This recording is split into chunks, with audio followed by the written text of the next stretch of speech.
The absolute dishonesty and fraudulence of most corporate mainstream media is now common knowledge.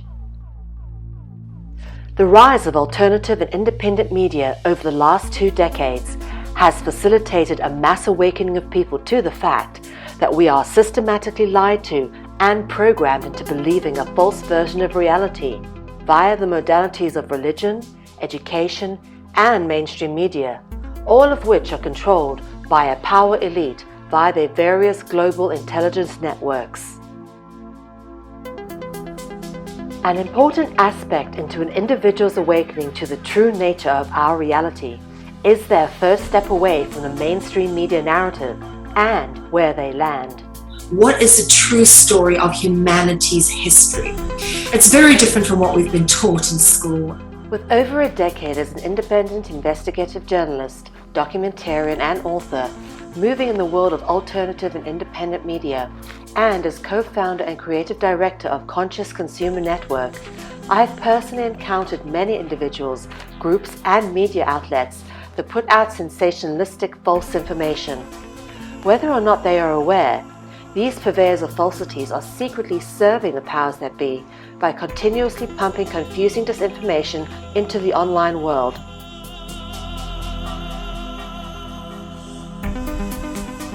We simply cannot create a better world on the back of lies. It is the drive to seek the truth and create a better world that motivates me to call out the scammers, frauds and charlatans that lie to and defraud vulnerable people with deliberately misleading information. All right, so today I'm joined by Tony Boutros and Ryan Elson, two people whom I have known for a number of years now. I think we're going on 7-8 years, at least since I've been working in independent media and working with certain characters, which we will be discussing today. But first, I want to say thank you to you guys for finally making this rendezvous. I know it's very difficult to connect with people from different time zones, so great initiative here that we're going to be doing today, talking about a few things that need to be exposed. So great to have you guys with us. No, good to be here. So starting with this, first off, I'm going to apologize up right. It's really early in the morning for me here, and I'm a little bit rusty. I haven't been doing many exposés lately. I've been focusing on writing books. But I was recently approached by a number of people who have been coming to me in the wake of the COVID-19 pandemic, scandemic, whatever you want to call it, and coming forward to me with one of these, what I call false prophets, fake messiahs, merchants of chaos, people who make money out of hard times, which of course is Kevin Annett. And for those of you who know me and know my history and all the work that I've done, I at one stage was interviewing Kevin Annett when I lived in Holland, and he was based in Canada. And then when he wanted to come to the Netherlands, he came to stay with me, not once, but on 2 different occasions for like a 2-week period each. I got to work with him up close and personal. I got to be invited to be a juror on his International Tribunal into Crimes of Church and State. And I got to witness everything firsthand about this man, how he operates, as well as being contacted by a number of people whom he has previously worked with and who have also seen how he operates. And we all compared notes, and well, let's just say that in hindsight, I think that we've realized that this man is a complete scammer. And what is really sad is after all of that exposés that we did several years back, it seems that he's now back on the scene with yet more of his common law court nonsense and trying to raise money off the back of pushing his law system scam. So let's jump in there with you, Tony. Okay, well, 7 years ago, specifically around the end of May of 2012, I decided to become active again. I've been kind of an activist in one way or form since the mid-90s, but then I went dormant after 9/11 because I thought to myself, if there's ever been an event that should have awakened the masses and got people to mobilize, should have been 9/11, and nothing happened. So I kind of lost faith in humanity at that point and went dormant. But when my son was born, my oldest son, in February of 2012, my whole view and thinking changed. So, if things keep going the way they are, by the time my son is an adult, there's not going to be anything left for him. I myself lived a pretty good life. If I were to die tomorrow, I'm okay with that. But it was for my children. Well, at the time, my son. I only had the one. So I started this online radio show on the Blog Talk Radio Network in kind of end of May, beginning of June of 2012. And when I was, I did various episodes, and then I came across this one post on Facebook of this guy named Kevin Annett, who was trying to help the indigenous people get justice for the crimes that was committed against, the people in the residence schools and so on. I said, this is a good cause. I'd like to give this guy a stage for his voice to be heard. So at the time when this was near the beginning of my podcast, so I had about a group of about 13 volunteers who were all members of my Global Fact Facebook group, who volunteered to do research for me, kind of thing, because I wasn't accepting donations I was paying for the whole thing by myself at the time. But because the timeline, because I wanted to give him his voice to be heard right away. This is the only time I made an exception and didn't get my group of volunteers to research his history. So I called him up, said, hey, I like what you're doing. I want to give you a platform to talk. Would you come on my show? And he said yes. But right after the first episode I did with him, I get this message from two guys from back east. I'm in Vancouver. I got two messages from Toronto. One from, I can't remember the guy's name, but he had his picture on Facebook as a hat and glasses. I always forget his name, and I'm sorry. I'm terrible with names. I'm very good with faces, but terrible with names. But the second guy, I do remember his name, is Greg Renouf. And they said, both same message says, you need to really research this guy before you promote him. And I shunned them both, and I said, you guys just, you're just trying to, I did the same thing a lot of people did who bought into Kevin Annett's. But then a week went by and 2 weeks went by, and something kept gnawing at me inside, like saying, you need to look into this. So that's when I contacted my volunteers and said, I need you to dig me up as much as you can on Kevin Annett, both the good and the bad. And they came up with a lot of stuff, a lot of links, a lot of documents and stuff. And most of it was bad, more bad than good.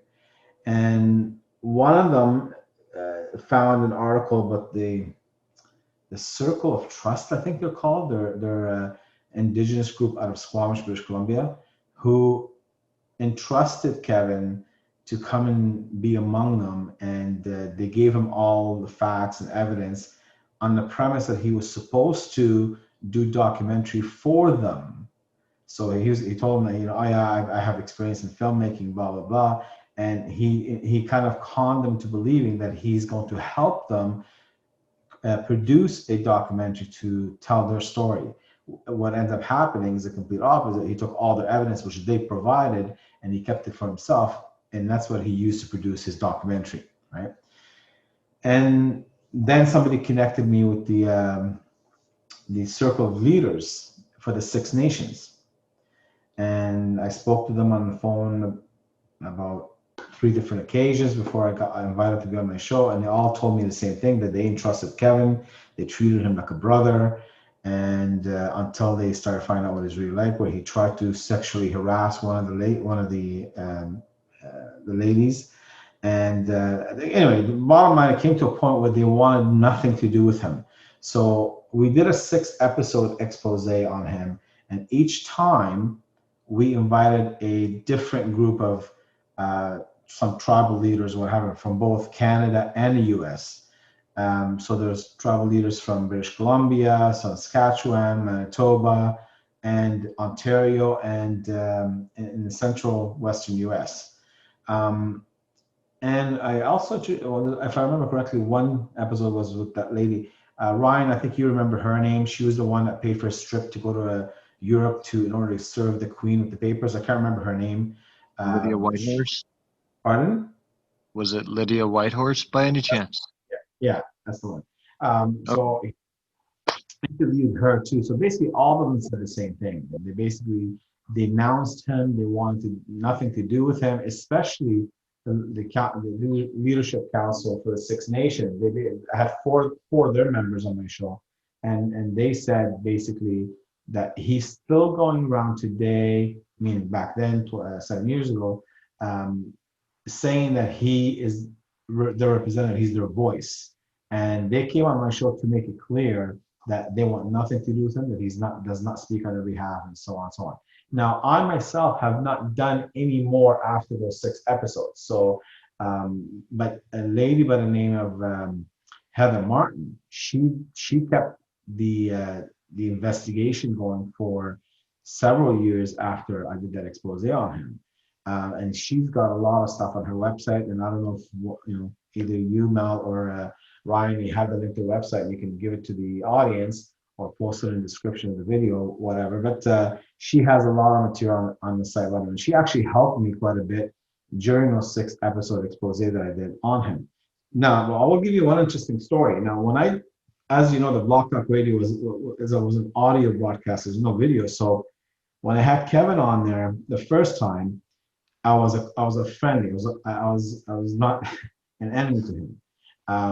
When I had him the second time, it was kind of, in a way, I felt like I needed to do it this way because I knew that he would not agree to come on. So the first episode of the 6 episode expose was supposed to be where I had some people like Greg Renouf and a couple of other people who were going to come on for questions, because on my show for the last half hour I would take questions from the audience. So they want to come on and ask questions. So I invited Kevin to be on the show, and he was supposed to kind of, in a way, Greg Renouf was supposed to ask a question and try to get the truth out of him.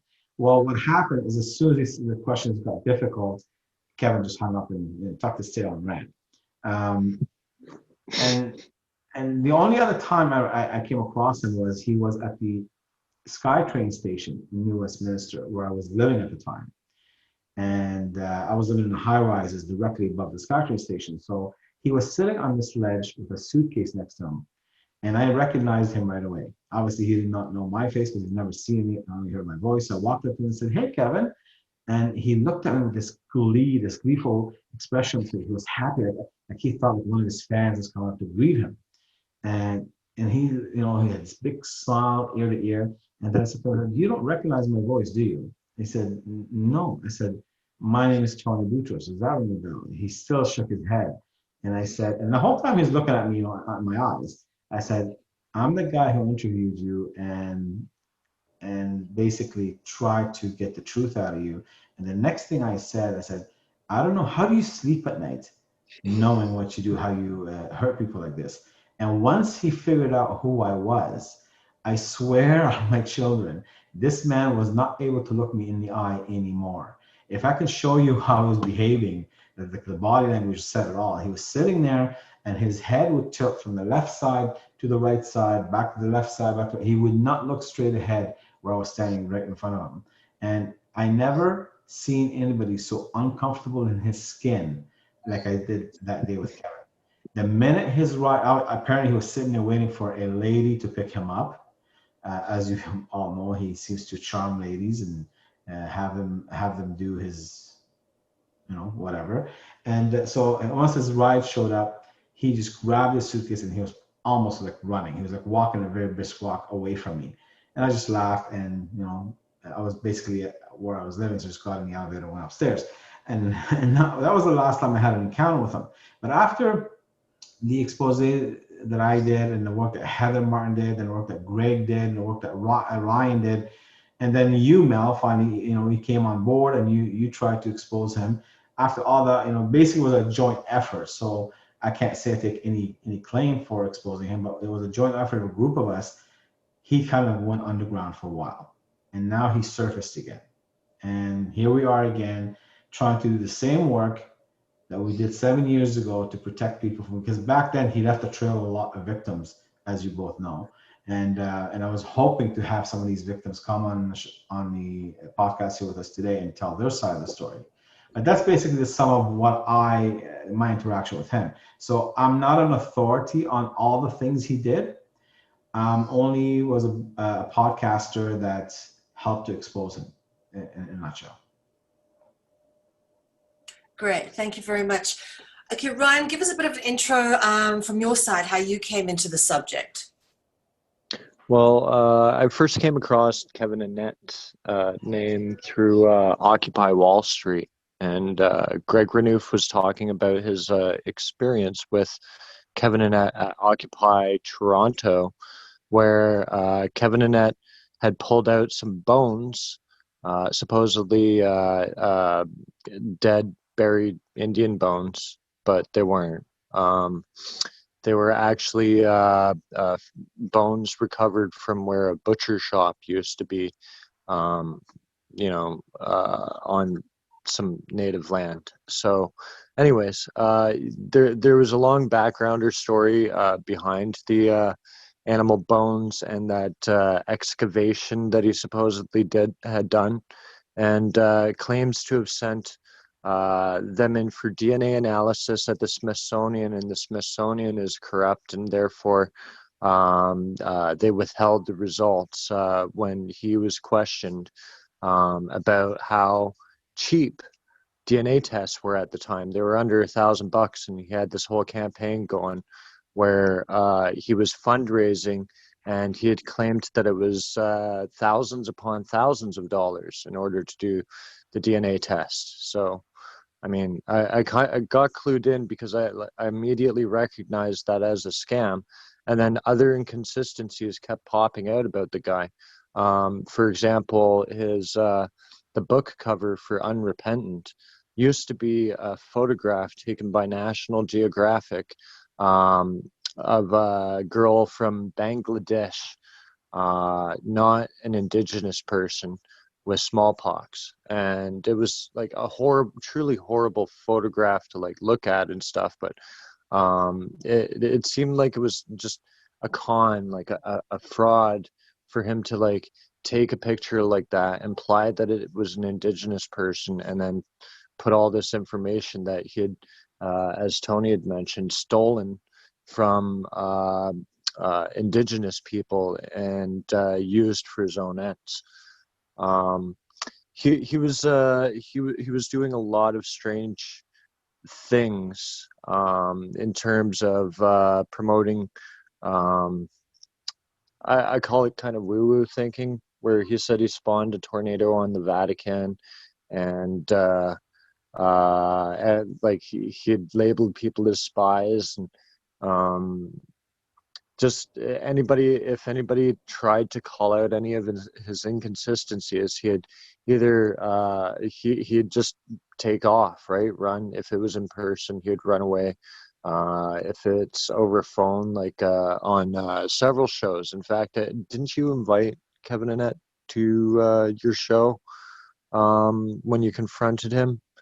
I'm just like wondering, like, there's been a couple of shows where he's just taken off when the hard questions were asked. And I think I might have actually called into a number of those shows and asked him the questions. And, it was the same thing over and over again. And the thing that befuddled me is how people were taken into his con so much that no matter what inconsistencies you pointed out to his victims or to his fans, they just wouldn't snap out of it. And so I felt that it was important at that time to trace Kevin Annett down, and had heard that he was using alter egos. And so my intent was to prove that he was utilizing alter egos. And so when I'd heard he had gone to Europe, I thought, that's great. That's my opportunity to figure it out. So I started sending emails to Kevin Annett, and including a link, and just making the link look like something that he wouldn't be able to resist to click on, right? And so he'd fall for it and ping my web server. And so I was starting to generate logs of like IP addresses and stuff. And so I found out, like, after a little while of doing this, that he was running into Mel. And so I kept pinging him, and his alter ego, Jeremiah Jourdain, and figured out that they were both using the same IP address. And so when I confronted Mel over this information, my goal was basically to find out, if Jeremiah Jourdain was anywhere near her laptop. It kind of makes me... I wanted to comment on that, Ryan. Sorry, I left you hanging there for a moment. And that's an important point, because that was the first contact that I had with Kevin Annett. He was staying at our house, a little cottage that we had in central Netherlands when I was still living in Holland. And he came over, stayed in our cottage. He was in the upstairs loft room, and he would ask me every single night if he could use my laptop, because he had a laptop, but he kept telling me that it was giving him problems. And I was most hesitant because my laptop is where I work from, and I only had one at that time. And every night when I go to bed, I'm on my laptop before I go to sleep. And I was going to bed every night and leaving him with my laptop instead of taking it with me and doing my normal thing. Like some people read from books, I'm on the laptop and then put it away as I go to sleep. And it wasn't very comfortable for me, because it meant that I couldn't do my thing whilst he was using my laptop. But nonetheless, I had this guy in my house whose cause I supposedly believed in. And how I connected with him was someone posted his Unrepentant documentary on my timeline. I watched it, contacted the guy, interviewed him. He heard I was from Holland and somehow convinced me to have him as a house guest, which is what I did. And at the same time, having him as a house guest, we organized several speaking events for him at different places in Holland. And whilst staying at my house, whilst feeding him, whilst driving him around, whilst organizing all these events for him, he's using my laptop at night whilst I'm sleeping. And I then find out, because I'm contacted by you, Ryan, that he has in fact been using my laptop to operate under his alias, Jeremiah Jourdain, and send messages and emails to people from my laptop under a fake name. And I was like, well, hang on a second. When you first came to me with that, I was, of course, had this guy in my house. I didn't know how to react. I thought, no, Kevin always says that he's always under attack by a lot of people. And this gives him more credibility because they try to stop him. That's how important he is that anybody that says anything bad about him is an agent of the Vatican and is trying to stop his very, very important work. I would just like to say that when I eventually came out and, did the expose on Kevin Annett with Tony Boutros and with various other people, Kate of Gaia did a series with me and with Heather Martin. So we did a series of exposés when I realized what he was. Kevin Annett then posted an article stating that my husband and I were agents of the Dutch Catholic Church, and we were under the control of a guy called Andre Dupuy, who was the papal nuncio to the Catholic Church based in Holland. So I was like, wow, that's quite a story, because I know that's not true. I mean, I don't belong to any church. I don't particularly follow any religion. And I was like, wow, if you can make that sort of thing up, that, about people, anyone who's speaks badly of you, such a blatant lie, there's absolutely no truth to it. What else have you been lying about, and you'll find out Kevin Annett's all one big lie. I interviewed him several times and compared the interviews, and I always start off with so how did you get into being interested in the Indian residential schools? And he has given me 3 different answers.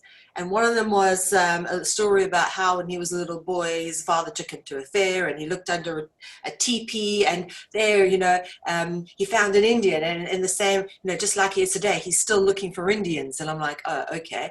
Then he told me another time that he had absolutely no interest in the Indian culture as a young kid. He had no exposure to it because he was, brought up in pretty much, sort of a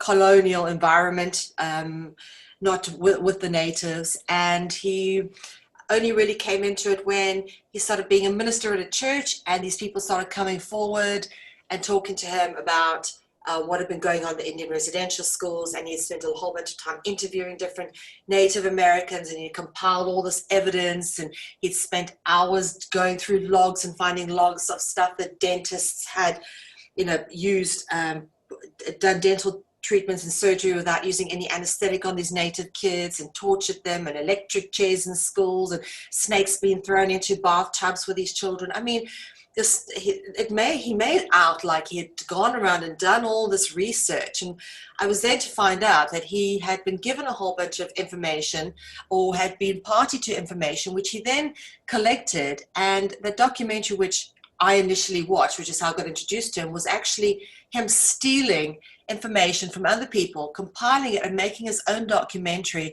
from which he received donations and supposedly huge critical acclaim. It brought him a lot of attention. That's how he got my attention initially. That's how I first interviewed him.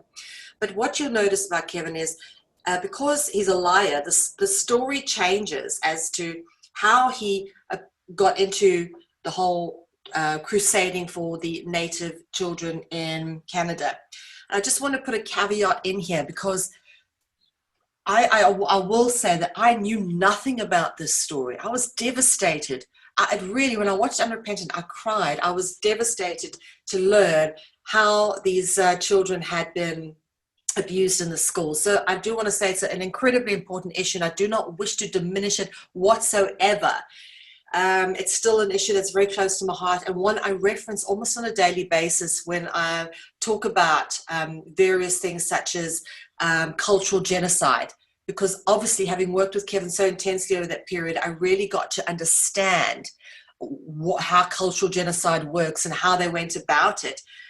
The thing is, all of that happened. Yes, the terrible things happened to the Native children in America, North America. They genocided over 100 million Native Americans all over the show in the Americas. For me, what is important is to point out that not everybody who jumps on a good cause, who parades around under the pseudo veneer of humanitarianism, is actually doing a good thing.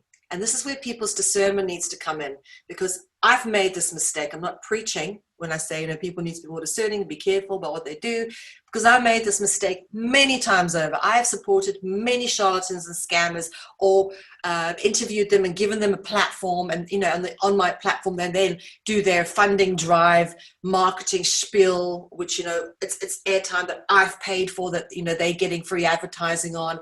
So I have, in a way, supported many people like this, and I've had to learn hard lessons about being diligent, about doing research, about which causes to support, and also I learned a lot about charity scamming. There's a lot of them, and I'd say the majority of charities out there, very little money actually trickles down to the cause at the end when you come down to it. Even the biggest charities, most of the money goes to administration. As little as 10% actually goes to the actual cause. And it was a big sort of rabbit hole for me to go down, because it opened up a whole bunch of areas for me that I then had to explore. But the most interesting part about this, of course, which is where we come back to today, was whilst Kevin Annett was staying with me, he invited me to be a juror on a tribunal he was organizing called the International Tribunal to Crimes of Church and State, supposedly a common law court, and they supposedly had head offices in Brussels. Now, I would like to say that we went down to Brussels looking for this place, and we couldn't find it. It doesn't exist. But it doesn't stop Kevin Annett from sending out legal paperwork, supposedly arrest warrants for the Queen, arrest warrants from the Pope, from a court in Brussels, which does not exist. We're going to arrest the Pope, and we've had a jury and a common law court hearing, and the Brussels court has declared that we're going to arrest you because this paperwork says so. That paperwork doesn't come from anywhere except Kevin Annett's laptop, probably in Canada. It's not coming from the courts in Brussels. These courts don't exist. And then he holds his tribunals, gets a whole bunch of people as supposed jurors. And to be honest with you, to me, a jury gathering means you all come together, you hear various bits of evidence and testimony as a collective jury, and then you deliberate and you together come to a verdict. Well, there was no due process. He invited a whole bunch of people to be jurors, and next thing I know, he's written out a declaration of his verdict, of what he wants it to be. And all the people who were asked to be jurors are kind of scratching their heads, and that's when many of us came forward and were like, what's this shit all about? Excuse my language, but how can this man put together a verdict when he's invited a jury, but not taken any of their verdicts into account, or not held an assembly so that we could all go through this information together? You know, even if we perhaps sat on a Zoom meeting and looked at everything that was presented, maybe did a presentation, nothing like that happened. There was no due process. So the whole thing was a joke. The whole ITCCS, International Common Law Courts, that he was creating these verdicts out of and serving paperwork to the Queen and the Pope calling for their arrests.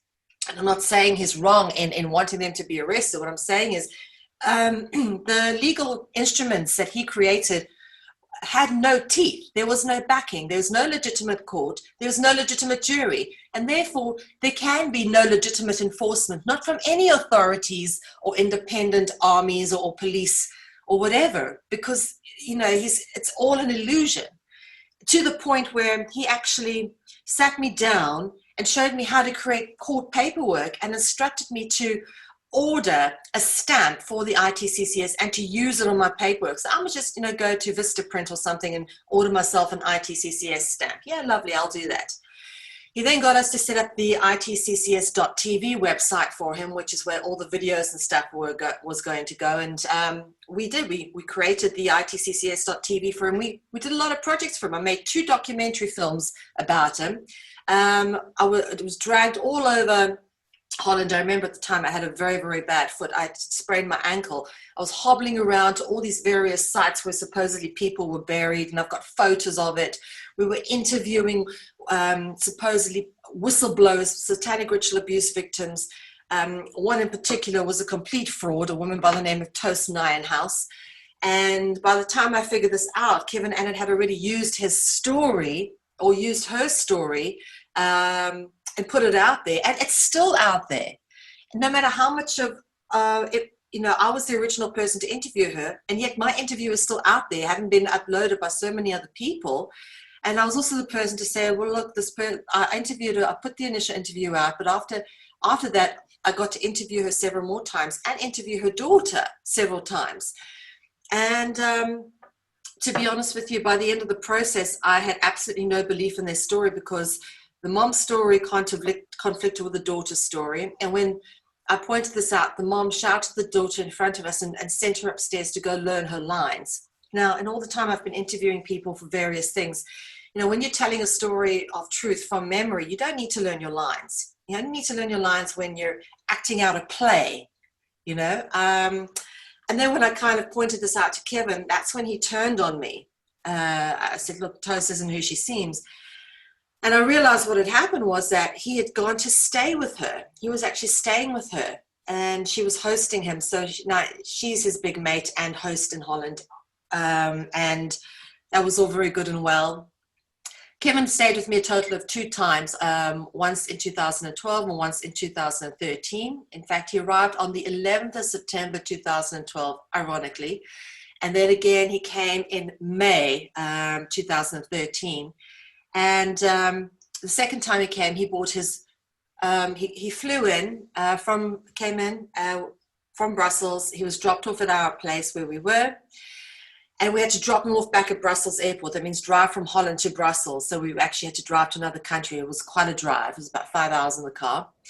And then we also had to go pick up his wife, who then flew in on another flight into Brussels and flew out on a different flight. So you can imagine we had to go to Brussels and back 4 or 5 times just to move him and his wife about.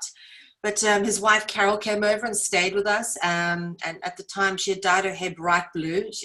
I just couldn't understand how the two of them were pairing. They were chalk and cheese. And from what I've understood, there's a lot of issues there. There's a lot of abusive things that go on there. And I actually really liked her. And I feel perhaps she's trapped in a toxic relationship with Kevin. Someone who's that much of a liar and a scammer I can only imagine what he must be like as a partner, but I got to observe firsthand that relationship dynamic, which wasn't the best, if I'm truly honest. And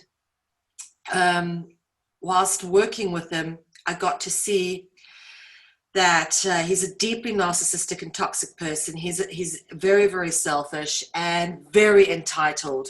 And he actually, the very last conversation I had with him in person on the last night of the second time he stayed with me, I said, so if I ever came across somebody who was a pedophile, I can't remember what the end of it was. I think I said, what should I do? He goes, let me know and I can organize to have them taken out. And I went, what? He says, yeah. He says, I don't tolerate that stuff.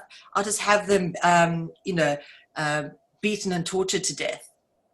I was like, whoa, I'm not one, for supporting pedophiles. I myself was abused as a young child. So I really have a real issue with this. But there's just no way you can go about saying, yeah, let's torture and kill someone without any formative due process. So let's look at the evidence first, hear all the testimony, take it through its due process. I cannot abide by what I call irresponsible vigilantism, especially when you haven't looked at all the evidence or anything. You would just take my word and have someone taken out. I think that's very irresponsible. You need to see the evidence before making any decisions. And there wasn't any thought or consideration on his part for any due process. I got the opinion that he just kind of jumps the gun with everything, as he did with the Indian residential schools. When he came to visit me, he pulled out a packet of buttons. And this is another thing that I realized if something was wrong. He pulled out a packet of buttons that he supposedly found in the graves of children. And I found this very strange that he had managed to bring this all the way with him across the border. I mean, this is from the graves of children. But he brought it with, and then the next day or the day after, I noticed somewhere he comes to me with a hate blog and says, look what these people are writing about me. And it's a whole hate blog about him. And in it says, oh, Mel V likes to touch Kevin Annett's buttons. I found that incredibly strange because I had not told anybody. Kevin Annett was staying in my house, and we're pretty isolated. We're in a little cottage in the forest. We're pretty isolated. I hadn't told anybody about the fact that I had been in contact or held in my hands these buttons that supposedly came out the graves of children. Basically, he was the only person who knew that I had held them. And what he was doing was writing his own hate blogs in an attempt to give himself more credibility. That is how twisted and malevolent he is. There was no one else who would have possibly have known that I'd come into contact with those buttons except Kevin Annett, which made me realize at that time, I started to go, well, that's weird. But when I really exposed him, I was going, okay, so he actually creates his own hate blogs. That was the only way that information could have been out there, was if he had written it himself, because he was the only one who knew. And, apart from that, he operates under a number of aliases, Jeremiah Jourdain, George Defort. When I came out exposing Close Nine House, he sent me a cease and desist order under the name of George Defort, supposedly from these courts in Brussels, which of course we now know do not exist. In fact, George Defort and Jeremiah Jourdain are just aliases for Kevin Annett, for him to make himself feel like he's got more people in his organization, that there's some validity, but these people in fact do not exist. I totally identify with everything you said, Mel, especially the part where you say that you found inconsistencies from one day to the next when he tells the story, but his inconsistencies weren't just exclusive to the words he spoke, they were also in the work that he did. Because I remember one time after we did the expose on him, I was following his YouTube broadcast about the warrants for the arrest of these people that he's supposed to be convicted in his tribunals. And I noticed that one of them, for the same person, on the one day it had one docket number, on 2 days later it had a completely different docket number. So he was kind of, if you don't know anything about court system, how they do docket numbers, that's the number given by the clerk, and it stays the same from start to finish, right? But he had a docket number before the actual findings, the verdict of guilty, and then when the verdict of guilty was given and he did the arrest warrant, it had a different docket number on it. And so there's inconsistencies there as well. And the other thing I wanted to add too is when Lydia came onto my show, I think she was the last person that I interviewed from all the different tribal indigenous people. She gave the story of how she funded his trip to Europe. He was supposed to go to London in order to serve the Queen, and then from there to the Vatican to serve the Pope. And she was, we did not vet her story, so I have to do a disclaimer. So I can't say that this happened for sure. But at that point, I didn't see any reason why she would be lying at that point. So anyway, but her story went like this: is that when she got him in a hotel and they arrived there late, and the next morning he was supposed to be serving the Queen, and he asked Lydia to go do it. And Lydia basically said to him, "What do you mean? I'm only here to pay, for your flight and your hotel and help you, but I'm not here to serve the papers on your behalf." And so that's the kind of person he is. He was actually asking her to go and serve the papers to the Queen. The other thing too is, and this relates to what was it here? The bones thing that Ryan was talking about. When I saw because he was in some square, I don't know what the name of the square in Toronto, and he took this bone out of his pocket and he's waving it in the air, and he's saying, "See, I'm telling you that everything I said was true, that there was crimes committed against the children of these residential schools, and here's a bone of he called it a human boy, and he's waving it." And I'm thinking here, I'm saying, okay, well, if you found damning evidence, isn't that supposed to be protected evidence? Like, are you allowed to take it off the scene, put it in your pocket, walk down to some square in Toronto and take it out and wave it around and scream, "See, here's the evidence"? Like, there's so many inconsistencies, but so many people fall for his stuff. And to his credit, I have to say, the guy is well researched. He knows his stuff, because especially recently now, like today, I'm talking like in the COVID era now, when I saw him on that show with Dr. Dina Churchill, he was saying stuff that I'm well aware of. So you can tell that he's very well researched, and he sounds very convincing. So he kind of says the things and he comes out always when, like Mal, when you said he tries to profit of people's misery and people's of crises situation. So now we're going through the crisis, this COVID crisis, and he's trying to capitalize on that. So he knows that a lot of people are emotional, especially people in the truth movement. They're emotional against these draconian measures that the governments are placing on the people. And so he uses that to his advantage. He knows people are emotional about this, so he plays on their emotions. He says all the things that they want to hear. Because for someone like Dr. Dina Churchill, she's a very highly educated woman. From what I've heard about her, a lot of people recommended her to me. So I'm thinking, like, how could someone as educated her, fall for his con? And it's because he says the truth a lot of the times.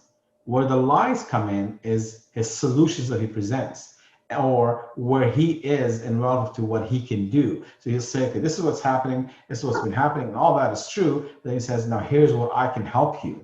And that's where the lying begins, right? And so that's all I want to add. One of my biggest beefs with this whole situation isn't just with Kevin Annett. It's with his enablers. And two of his biggest enablers that I've noticed is the new Agora and InfoWars. And, this is twice now that I've gotten a little bit sucked into the InfoWars broadcast, but then got completely turned off by the presence of Kevin Annett on that show. And I mean, he's been on there 3 times actually since people have started trying to get him exposed. And the thing that bothers me the most is the evidence for Kevin Annett being a complete con artist has been put out there over and over and over again. And this is just one more reiteration of the same pile of evidence that puts the nails in his coffin of fraud, and yet his enablers pretend like it doesn't exist. And like, I'm not the only person that's been emailing these shows that repeatedly have him on there and have an extremely large viewership, and are what I think key enablers of his fraudulent scams. Yes. So I just wanted to, like, make sure that those two parties are called out. Now, I've tried numerous times with the new Agora, no response, except Dan Merchant, who I was hoping would have been on the show tonight to discuss his experiences with some of Kevin Annett's latest con victims.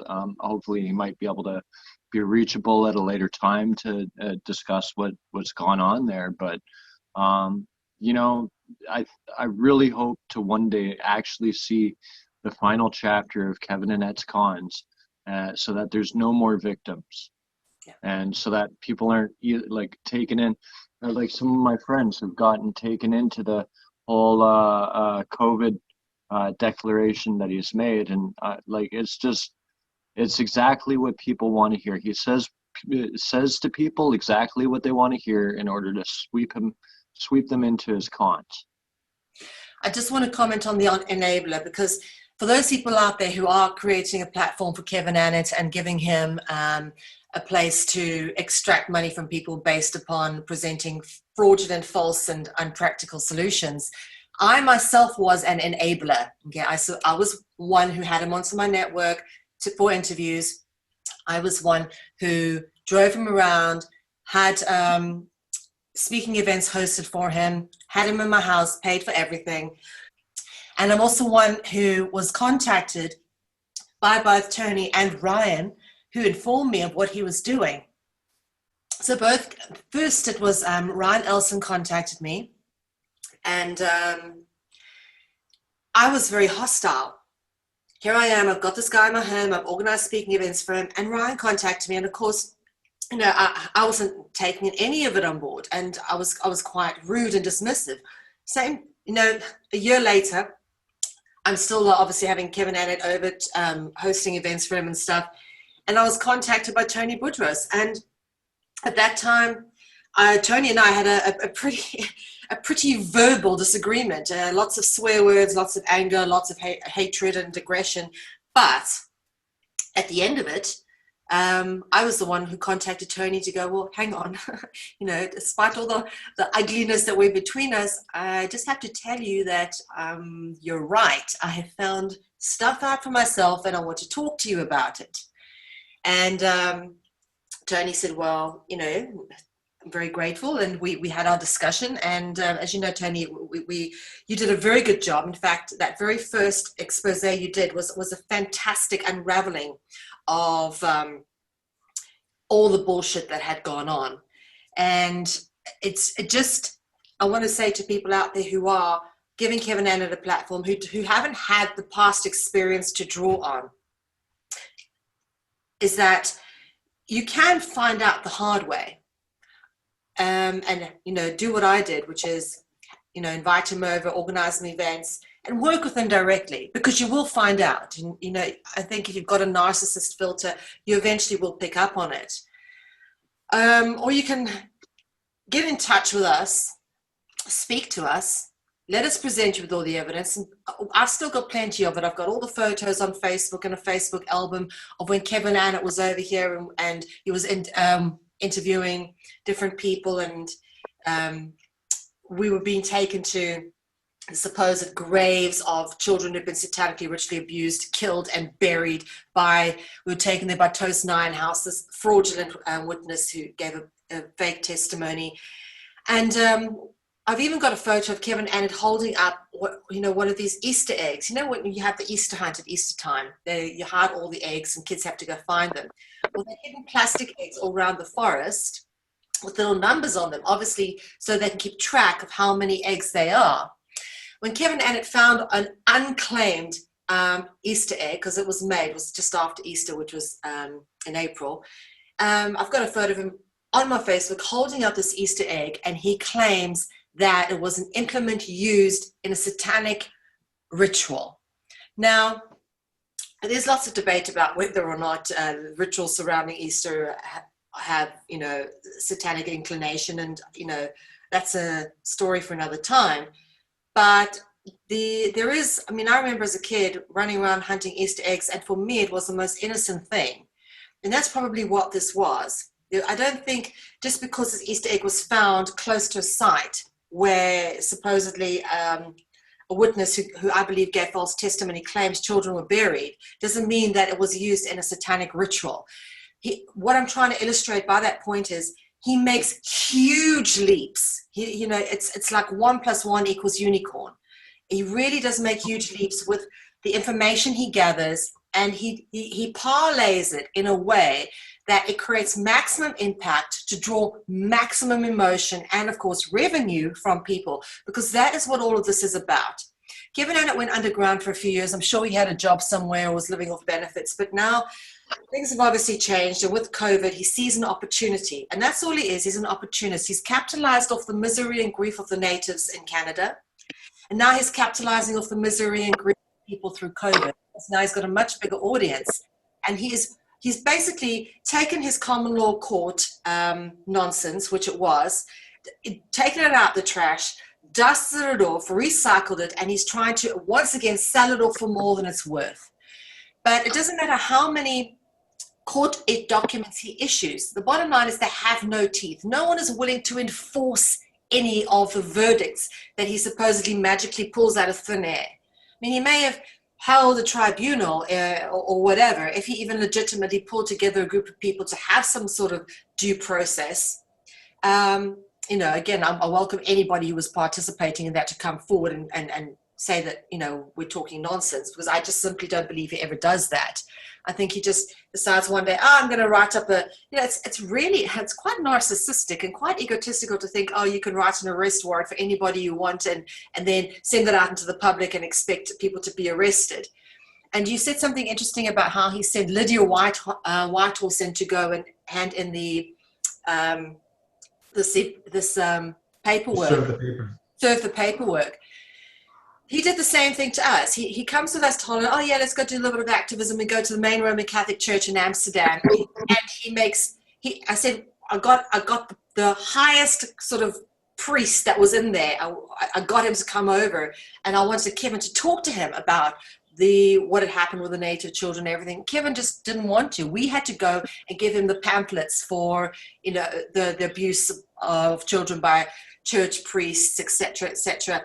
He didn't want to actually approach this guy and talk to him. And I was like, what? Why are we even here then? Why have we brought you all the way here when you're not here to share the message of your work? And why are we running around handing out pamphlets on your behalf while you stand around taking photos and watching us do it for you? And when we get someone for you to speak to, it's like the cat's got your tongue. We're the ones who have to explain the situation with the International Tribunal to Crimes of Church and State, you know, all the abuse that goes on in the Catholic Church, blah, blah, blah. And that really isn't my job. I'm there as his facilitator and enabler, because he's the one with the voice. He's the spokesperson. He's the one with this righteous cause.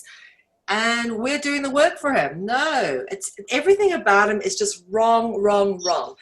There are just so many people who've been used and abused and hurt by him and gotten themselves into really, really rotten situations because of him, myself included, because the woman that we interviewed, Toast Ninehouse, let's go to Toast Ninehouse. I'd really like to talk about that for a minute.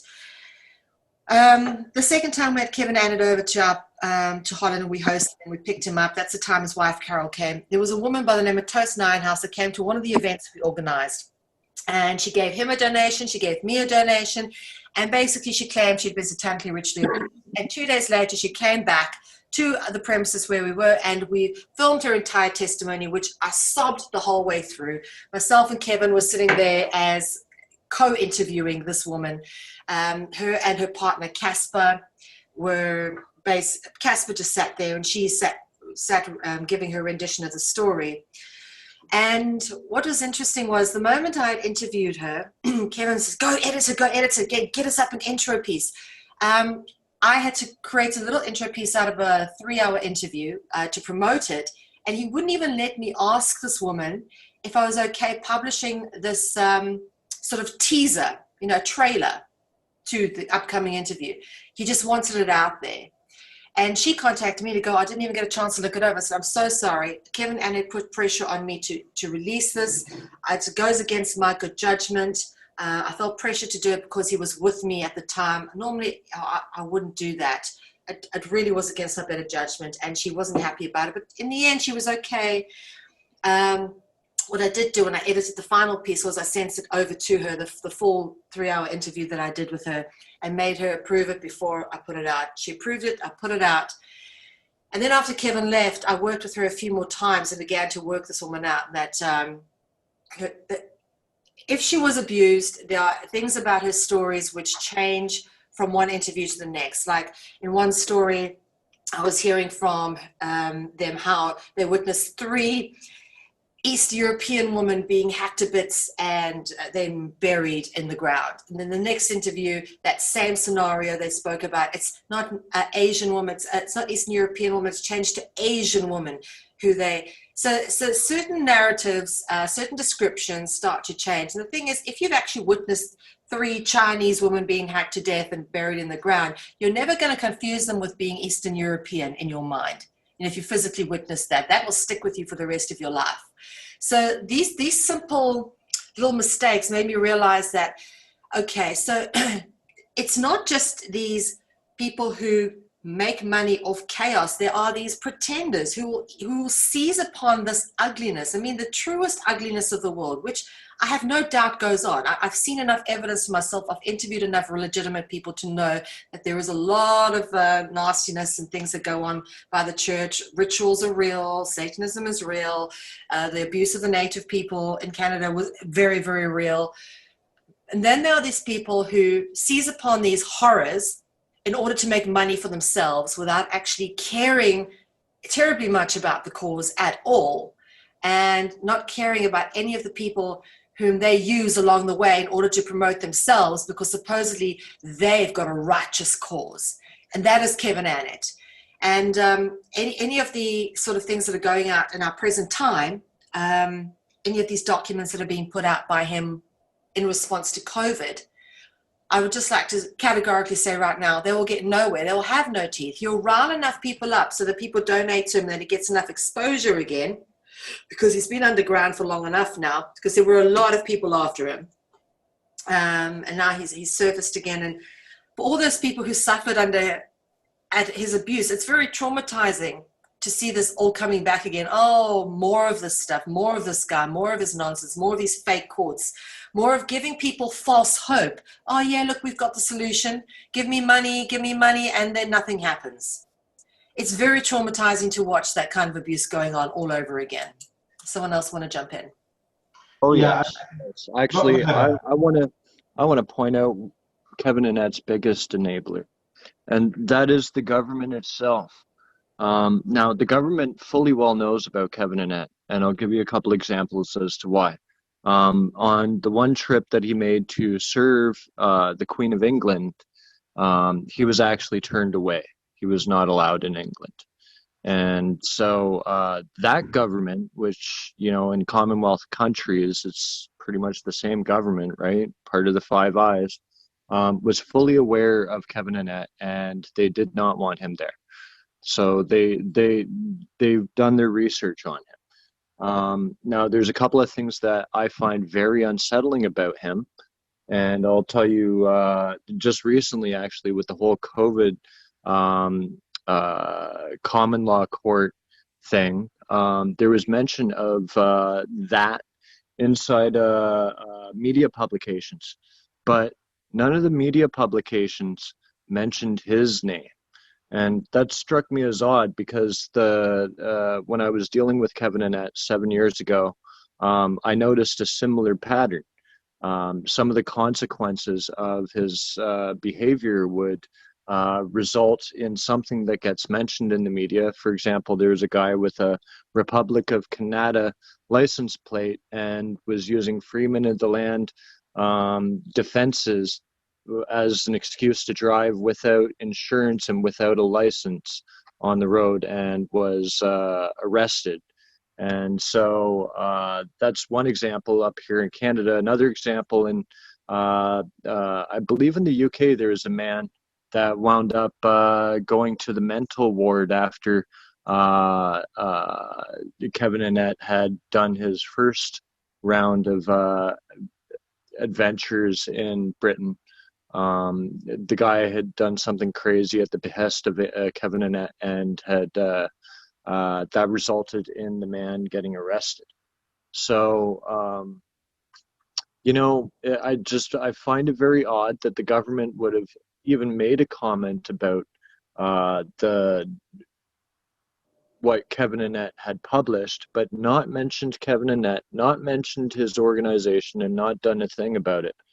And so I find it really unsettling. Ryan? Yeah. So, that was you. Tony? I'd like to say one thing is that the enablers that fall for Kevin Annett's con, and I like to call it a con because I've had experiences in my past when I was involved for 17 years in the dance community with an actual con man, and I learned that there's actually two types of scammers. The first type is I personally label them as a scammer because they're in it for the immediate scam, immediate gratification. They pull the scam and they're gone.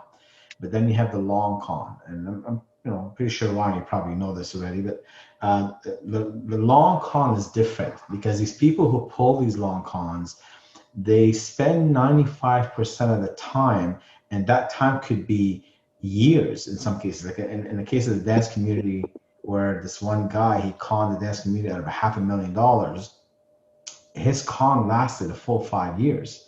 Now, 95% of the time, these people spend cultivating relationships and nurturing relationships to the point where the victims, they start seeing this con man as the next best thing since sliced bread. Because when I tried to warn people in the dance community about this one con man, I was attacked, and I said, I'm trying to stir up trouble. And this guy is he's a saint. He would even go as far as drive people from, let's say, the dance events when they've been drinking too much. He'd offer to drive them home. So they would use to say, if he's a con man, why would he do that? And it's an exact similar thing I saw with Kevin Annett. That people say, well, if he was who you say he is, then why would he be talking bad about the government? Well, he would be helping the government.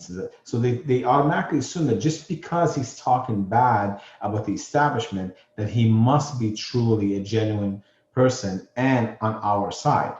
And that's how he tricks people. That these enablers, they fall for that. And they don't understand that there are bad people on both sides of the fence, on the elite side and on the truth movement side. And now I want to address what I'm going to say next to specifically to Dr. Dina Churchill, because I did contact her. I did reach out to her and try to tell her, listen, what you do with this information is entirely up to you, but I just want to warn you about Kevin Annett, because you seem to have a very good reputation. You're doing good work, and I don't want your work to be tainted or compromised because of your association with him. And I told her 7 years ago we did an expose on him and all that stuff, and I'd be willing to provide you with the details and evidence. And all she replied back to me was, thank you for your concern, and I will be watching him closely. So I took that to mean that she's going to do exactly that, watch him closely. But then not even a week later, I see her on a YouTube podcast where she's now promoting the Common Law Assembly and inviting people to join and all this stuff and buy all of Kevin's books. And so I'm thinking, there it is. Like she fell for it. She took it. She swallowed it hook, line, and sinker. So to Dr. Dina Churchill, which eventually I know she's going to hear this podcast, because as you know already, Mel, that I'm going to take the link once you post it. I'm going to put it on that thread for that YouTube channel that I mentioned to you a week ago, that I asked you to come on there and give a little bit of your story. You said no, you didn't want to, but that's fine. But I'm going to post that link there. So and she's part of that channel, so she's going to see it. So Dr. Churchill, if you do see this podcast, look, we got nothing to gain here by doing this. All we did is we saw the people who were victimized 7 years ago, and he left a long trail. There was an even Irish group, if I remember correctly, and Mel and Ryan, correct me if I'm wrong. John Gormley. Pardon? John Gormley, who's on my Facebook list. Yeah, so you feel free to reach out to them, because they also were, he caused a lot of havoc in their community as well. So his maldoings aren't just in Canada. They're in Canada, in the US, in the UK, in Ireland, even in New Zealand. I'm right now looking at my screen to the website for Heather Martin. I mentioned to her when I first spoke earlier in this podcast about her, that she did a lot of research, a lot of investigation on Kevin Annett, and her website is stopkevinannett.weebly.com. So the Stop Kevin Annett, one word, .weebly, WEEBLY.com. And I'm hoping that Mel, you'd post that in the description of the video, if you don't mind. You can also dig up a lot of information from stuff in the Internet Archive for stopkevinannett.wordpress.com and stopkevinannett.com. Those are both Heather Martin sites as well. Perfect.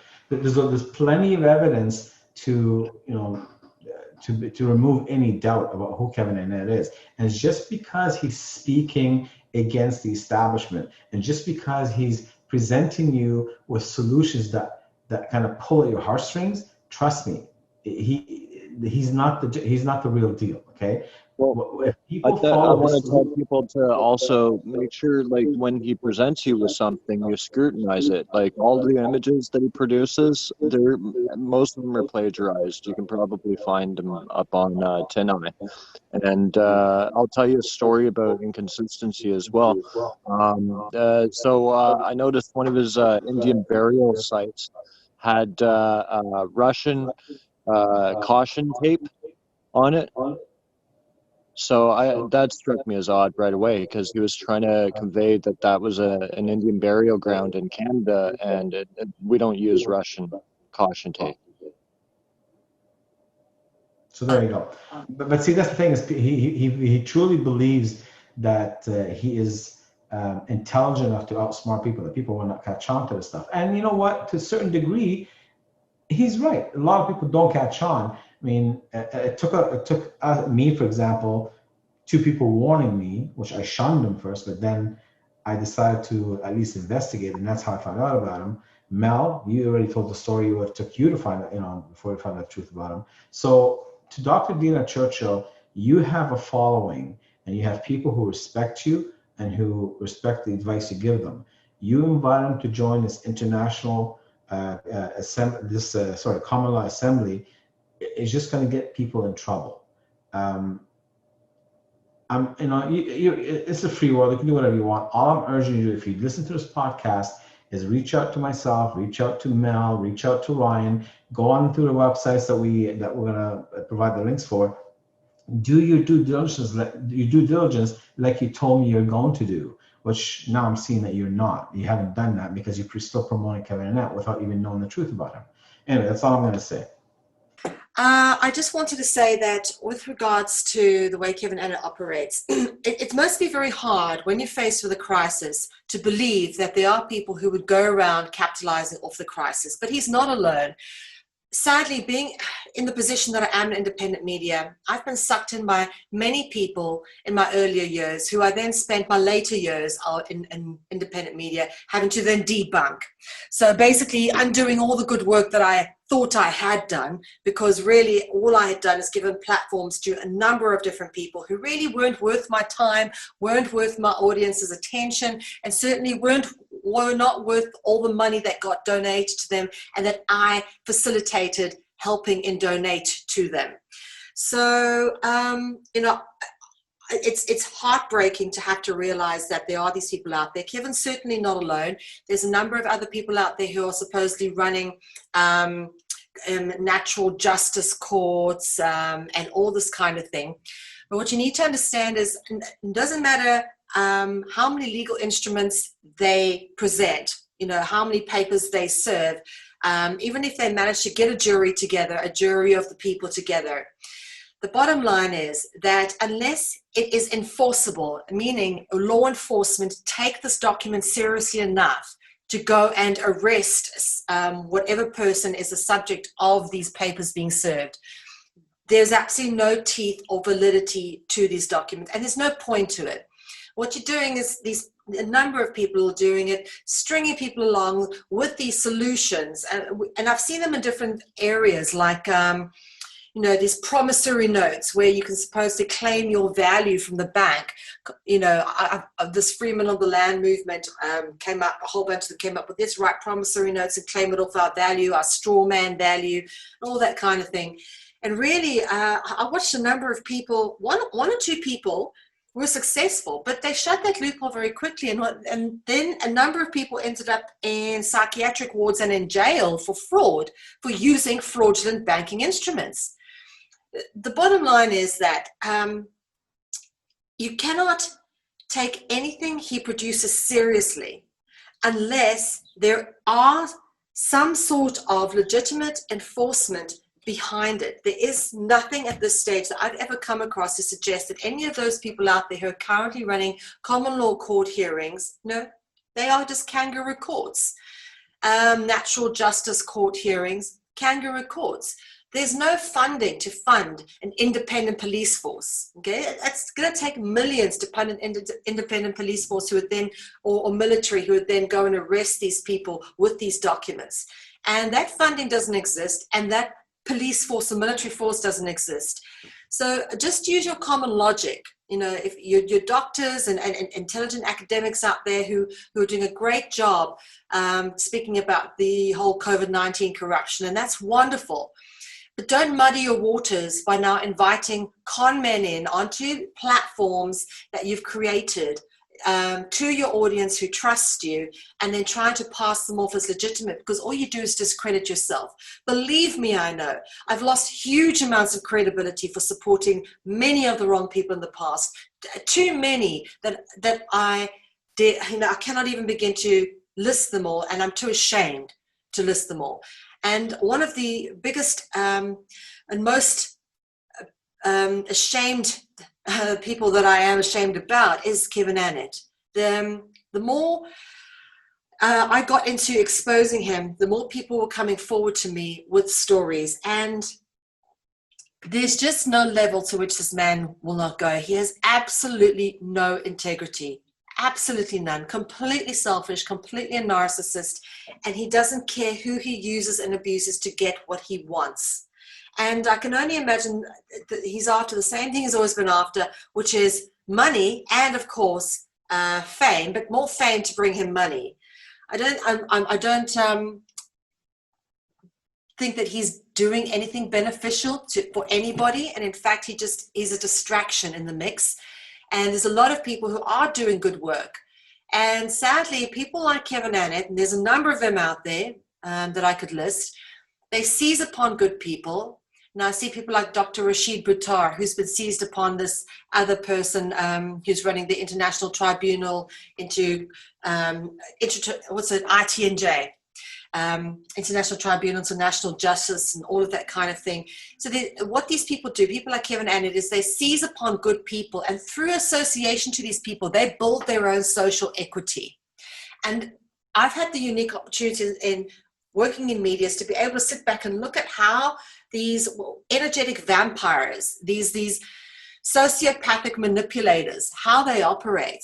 And they rely on people who are credibility and who are famous for what they do, or have some standing within a community that's being targeted, and they seize upon those people and they ruin those people.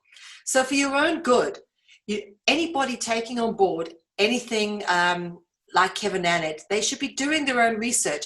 I'm not preaching like I'm trying to tell you what to do. I'm saying I've made this mistake, learned the hard way, paid a heavy price, and now had to do a whole bunch of damage control. And still, many years later, here I am now, still trying to do damage control, because all we want to do is educate, inform, and warn people, provide them with solid evidence, provide them with independent witness testimony, for them to understand and get a feeling for what is really going on. Because indeed, as much as the people who donate money are victims of Kevin Annett, so are the facilitators, such as myself. We are victims of Kevin Annett. And eventually, when he is fully exposed, as he will be again, because he was in the past, it is the people who have facilitated Kevin Annett who then have to, what did I do? How do I go back?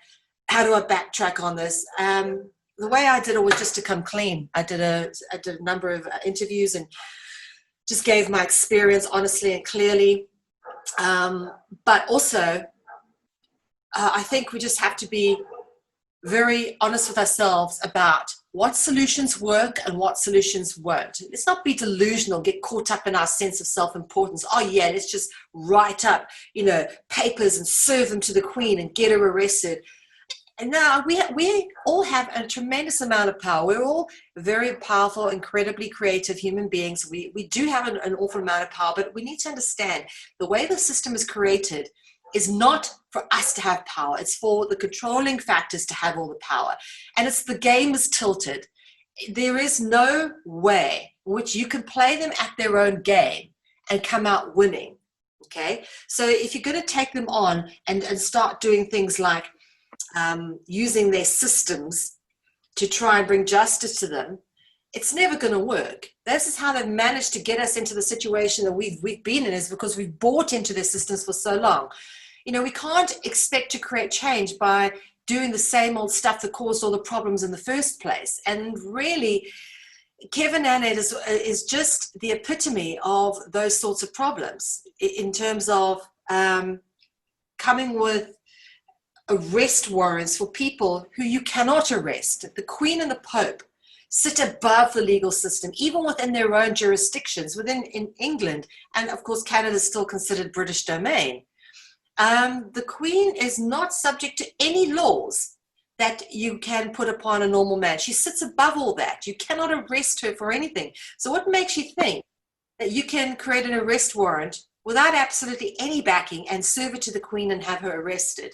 I'm not saying that perhaps that should not be a reality, that she should be, I believe she should be subject to being held to account for many things, absolutely.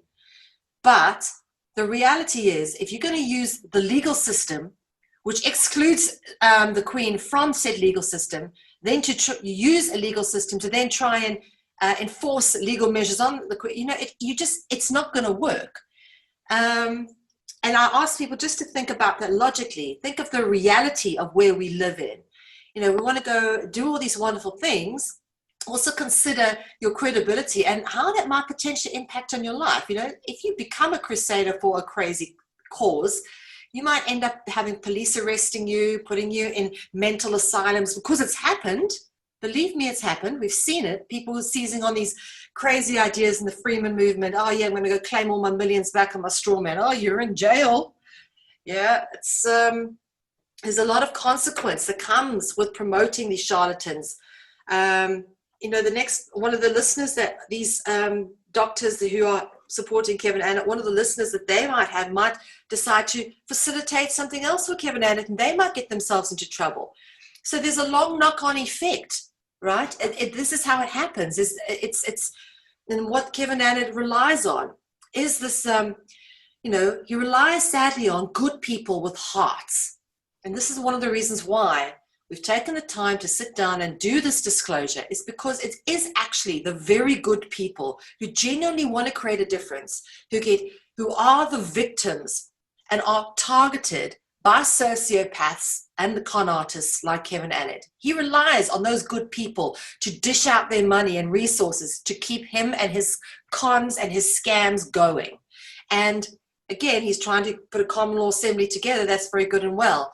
But look at what he's done in the past. The common law courts he had in the past simply did not exist. He created all his documentation himself with stamps he had himself. I saw him do it, and he told me to get my own stamp. He taught me how to make documents. And the other thing is he writes court documents from aliases that don't exist.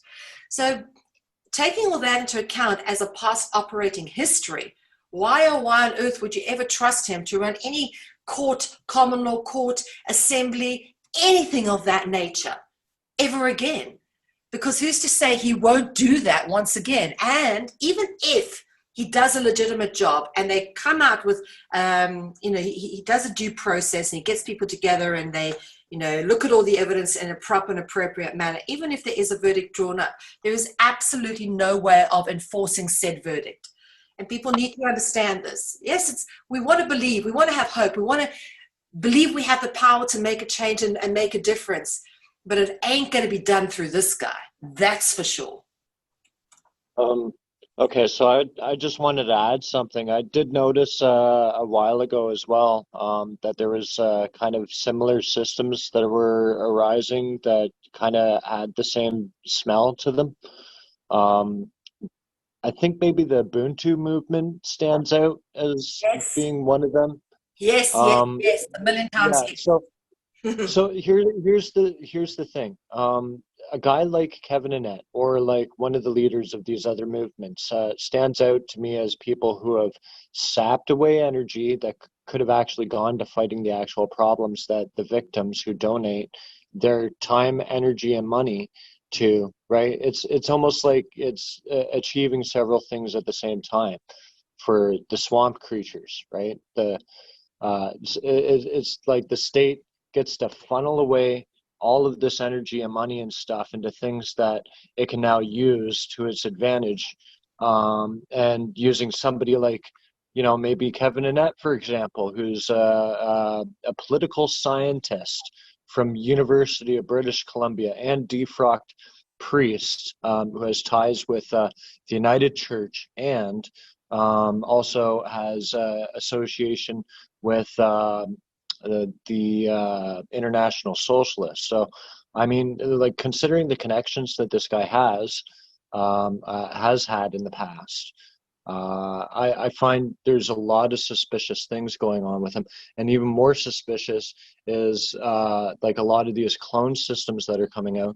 And I'm not saying all of them are like fake, but quite often what I find is when it comes to movements like the ones that Kevin Annett has led, and the ones that Ubuntu has led, you look at, here's an example, the Grant Bristow affair. That's where the government actually sent in a CSIS agent as the leader of the Heritage Front, which was a white supremacist organization. And so quite often it winds up, you see what I'm getting at, right? It seems like maybe Kevin Annett might be one of those guys. It wouldn't surprise me in the least, to be honest with you, considering all that he's done and considering that he's still around and has not yet been arrested. Why has no one in Canada made charges against him? This is what I want to know. Why has he not been arrested and charged? Surely that's a good question, because the police have been contacted too. I remember back in 2012 and 2013, Kevin Annett did a couple of things that had prompted myself and several other people to contact the police and submit the volume of information to them and ask them. Of course, we never got a response back as to why no action has been taken with regards to Kevin Annett. I'll tell you why, Ryan, because he, not only is he good at what he does, which is convincing people, he's also very good at covering his own ass.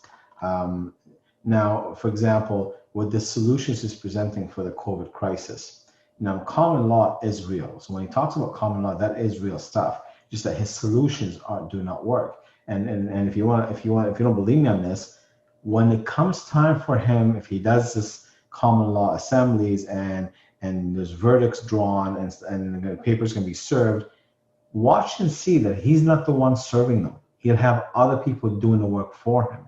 If he believed in his solutions, he should be leading by example and serving the papers himself. He will never do that because he knows they don't work. And all that's going to end up because he doesn't want to get arrested. He doesn't want other people get themselves arrested. Exactly.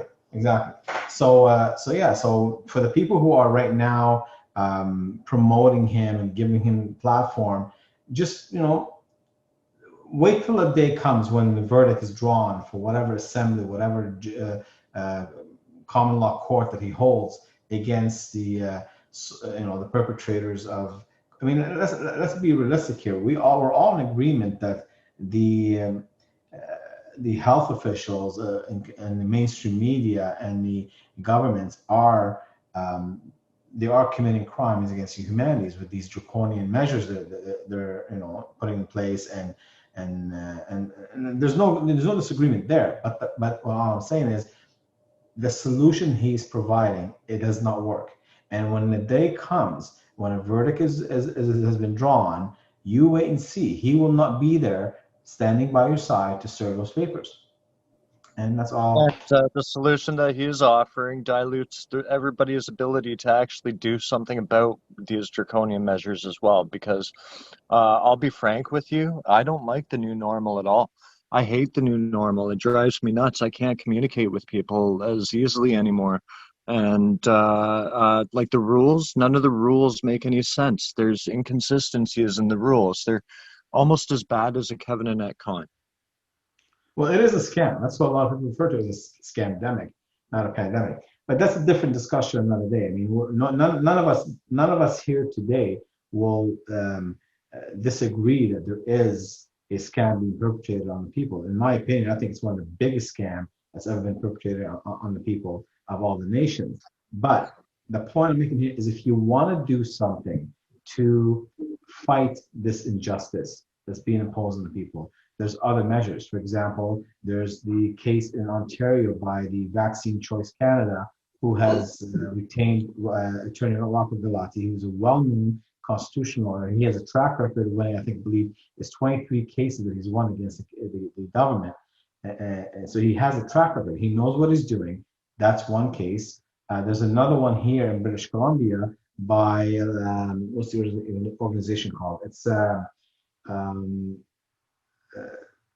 can't remember now, I'm drawing blank, but either Justice for Canada or something like that. I met the lady at the last Freedom Rally in Vancouver a month ago, and there's going to be another rally this coming weekend, so I'm pretty sure she's going to be there to speak again. But she's also doing a case here in British Columbia. Now, there's also me and a group of people in Alberta who are also trying to raise enough people. We're looking for a group of 5,000 people in order to do a federal case using the same attorney, Rocco Galati, against the Liberal government for this injustice. So there's a lot of people who are doing it the right way, rather than listening to a con man, a world renowned con man like Kevin Annett.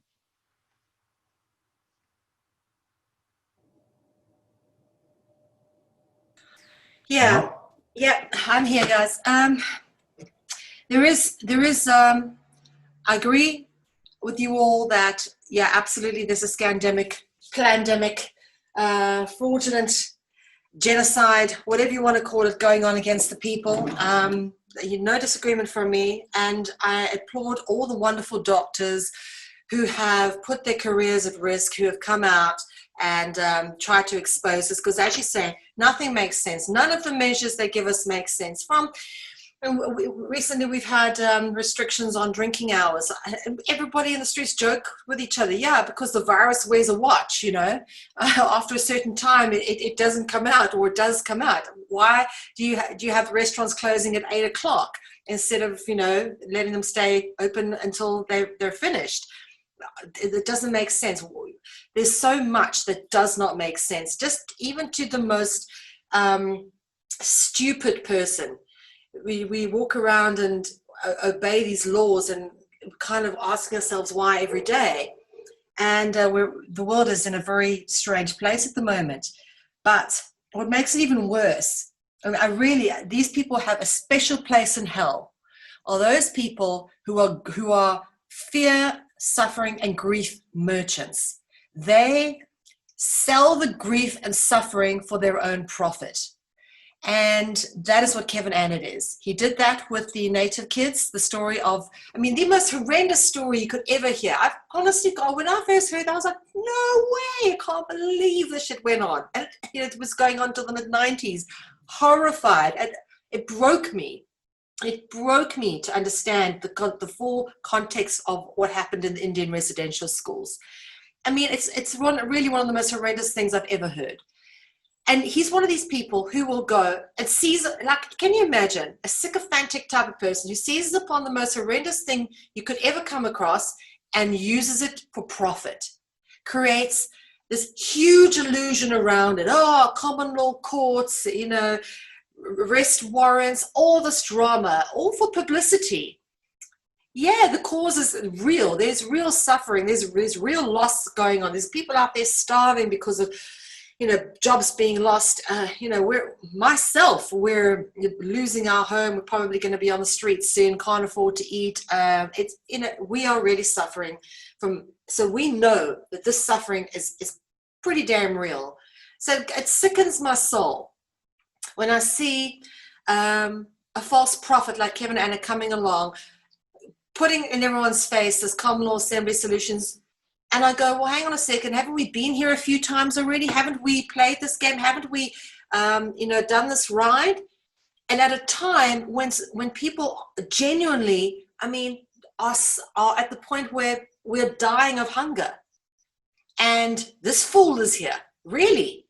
And he's pushing his scam again for his own self-enrichment, really. Okay, it makes sense because everyone's struggling. We all need to make money. But he's again selling the suffering of people as a way in which he can then parlay a solution. It's the ultimate problem reaction solution. Yeah, there is a problem, so there's a problem. Here we go, here's a problem. Okay, so how can I make money off this problem? I'm going to create the solution. Even if the solution doesn't work, because the problem is real, people will buy into it. And that's exactly what he's doing. And it's sickening for those of us who really are suffering through this pandemic, you know, in the worst possible ways, for us to see this going on all over again.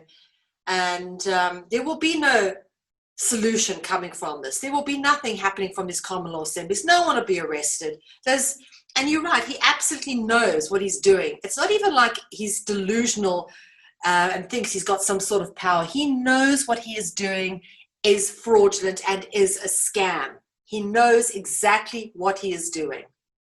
And he's fully conscious of it. The fact that he sat me down and trained me how to write up documents on behalf of the common law courts and to order a stamp so that I could use a stamp and officially stamp it with an official. I mean, sorry, can anyone just order court stamps from the local Vistaprint or the local stationery shop? You know, those things have to come through a special process within the courts. You don't just find everybody running around with court stamps on them, legitimate court stamps. Those things are kept in a very special place so that people can't just use them fraudulently. And yet, yeah, he's saying, yeah, no, just order yourself a stamp for the ITCCS on Vistaprint and you can make your own court documents. I mean, that should be ringing huge alarm bells because that is exactly what it's going to do. Whenever this assembly is convened, or even if it doesn't convene, there will be documents that he produces that supposedly are legitimate from whatever organization he's going to profess this to be from. And the public are going to seize upon it again. I am getting emails regularly from people. Oh, look, there's this guy, Kevin Annett. And I'm going, oh my God, please, really? Common law, the solution is here.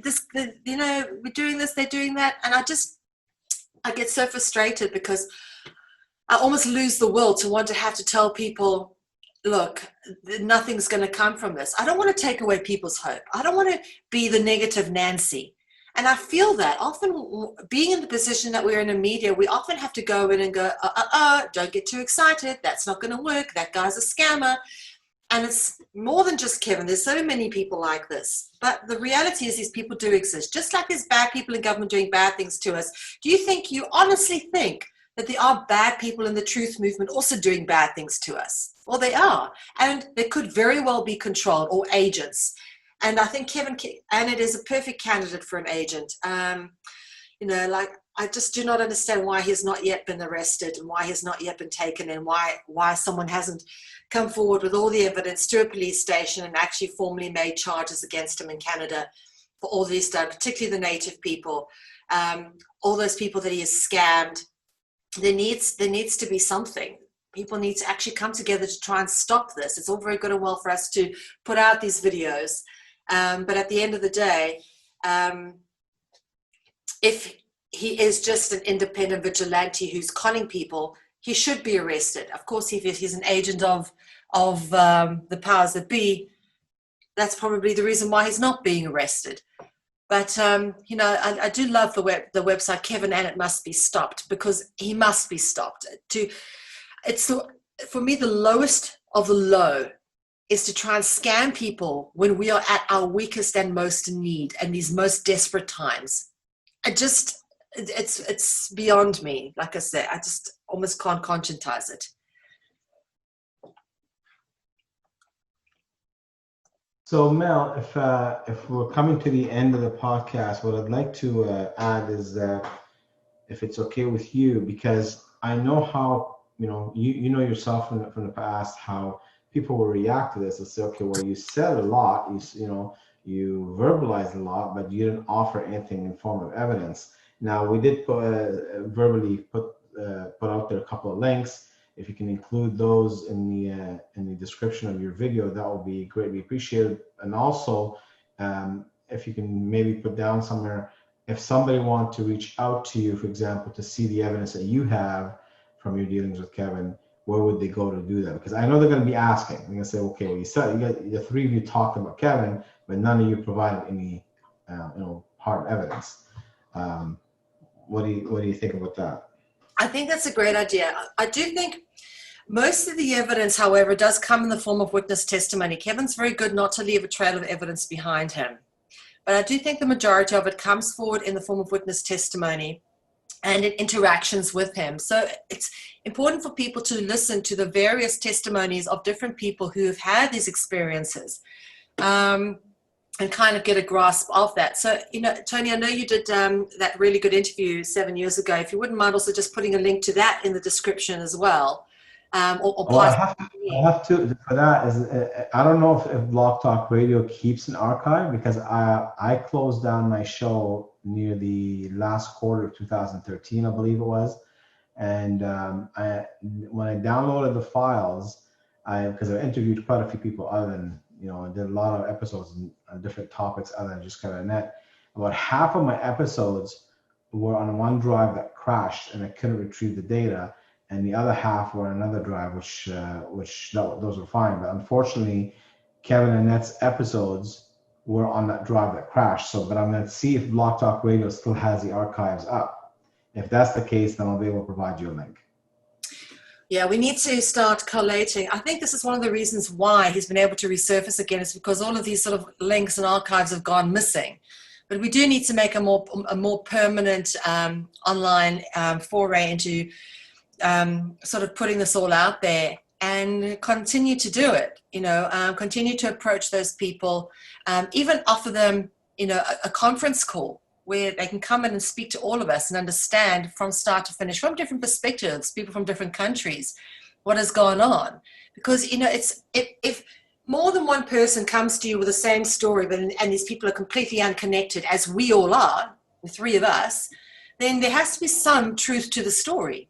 I mean, I have no vested interest in supporting either of your narratives. In fact, my initial encounter with both of you, you were both trying to warn me about Kevin Annett, and I was outright hostile, and I think I told you both to fuck off, excuse my language. It's now down the line where we've kind of come together on our common ground, which is, hang on a second, there is this very dangerous element out there. It needs to be dealt with. Let's come together and speak about it. And that's why I do encourage anybody who listens to this, if you do actually want to sort of get more understanding, is reach out to us and hear the full story. I have so much to say on this that, it would take an entire book to really explain everything that went on, because there's so many characters that play into this drama of Kevin Annett, like, for example, the Toast Nine House story, that all it did was watching the reactions and the drama that played out around it. All it did was reiterate just how much of a farce this is, and just seriously, the kind of dodgy people that are out there and preying upon the movement. Okay, and I do want to say that from about 2015 to about 2019, you started watching the freedom movement, and I watched it, alternative media, and just got ridiculous. I mean, there were the most incredible bullshit coming out. And the purity of the truth movement really got diluted. A lot of the archives and exposés we did on people have been taken down for various reasons. And there seems to almost be a forgetting of what has gone on. And it's important that we make sure that we keep this expose material alive and that we make it accessible to people, because yes, I'm a humanitarian. I want to help people. I may not be able to help you with resources because I have none myself, but I absolutely can help you with the experience that I've had with some of these people, having been in international media for over 20 years and being in independent media now for almost 12 years. So anybody out there, please get in touch. We'll happily get onto a call with you and take you through some of our very detailed experience, point you in the right direction. But just don't get sucked into the scam. Don't buy into the bullshit. You're only hurting yourself by feeding yourself false hope. You will eventually realize what we're talking about and that it is the truth. Yeah, and I agree with you that we do need a permanent archives online that will house all this stuff. But one thing I don't agree with you is, and from the perspective of Kevin Annett, I don't think he gives a rat's ass whether such archive exists or not. And I don't think he disappeared because of that. I think he disappeared. Sorry, let me say that again. He did disappear. He went underground because of him being exposed. But I don't think he, if such an archive would exist, that would not stop him from resurfacing again. Because he's so arrogant that he thinks that despite what could be out there on the online about him, he thinks that he's so good at convincing people that he will convince new victims. And by the time these new victims get to the material, and by the time these new victims get to the point where, like it took you a while before you saw him for who he really was. So by the time that happens, he would have already pulled his con, he already gotten what he wanted and moved on to the next, right? Yeah, so you're right. He is that arrogant. He is that, that much of an arrogant narcissist that he believes that. Anyway, but yeah, you're right. We do need a permanent archives of all these links. Heather Martin did a good job of having one. We can link to her work. Greg Renouf also has several good links about Kevin Annett. I'll try to see if I can contact Blog Talk Radio, see if they do still have the archives up, and I'll download them again. Because to be honest, I never thought I was going to need them again. That's why I never bothered downloading them. Because I figured we dealt with him, he's done. I never thought he was going to resurface again, but here I am again, admitting that I'm wrong. I was wrong about him. Yeah. Well, now that I'm thinking of it, you mentioned that from your perspective he disappeared, and maybe from my perspective too, he disappeared. But it seems like that happened a couple of times before, and he just surfaced up like in different countries around the world and stuff. Running pretty much the same scams. So I don't know if he's been like not operating for the 7 years. He could have been like doing all sorts of stuff that we don't even know about. True. Yeah. One thing we didn't touch on, and I think Ryan, you might not know more about this alias than me, which is the person he always used to sign these arrest warrants and these legal documents, which is George Dufort, I think it was. Yeah. Did you ever find out who that was? Yeah. No, George Dufort is Jeremiah Jourdain is Kevin Annett. Yeah. And I discovered that because the IP addresses would always match across those three. Yeah.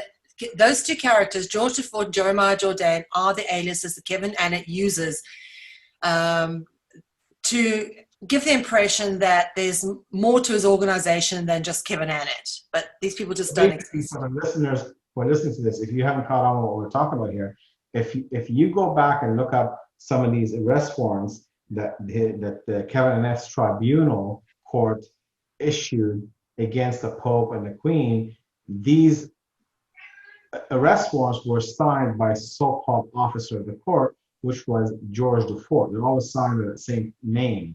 And as Ryan is saying here, is that he traced the IP address of George Dufort Jeremiah Jourdain, and Kevin Annett all being one person. Same IP address. The person doesn't exist and the courts don't exist. We've been to the courts. We lived in Holland. We drove to Brussels. We could not find them. We looked. Okay. And as a matter of fact, I remember one time when I did get him the second time on my show, before he tucked the tail and ran, like, because again, at the beginning of the episode, he thought I was still a friend. He didn't think I was a foe.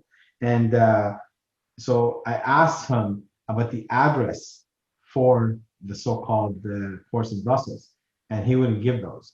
Then another time I asked him by email to provide the address for the course. He didn't give those either. Yeah, he knows what he's doing. He knows it's a scam. He's very, very well aware and very good at manipulating. And just the fact that he uses fake profiles or pseudonyms to sign documents, it means that makes the document illegitimate to begin with. You know, and another thing too is another that I pointed out when we first met up here is like his alter egos were using the same mailing address at his house in Nanaimo.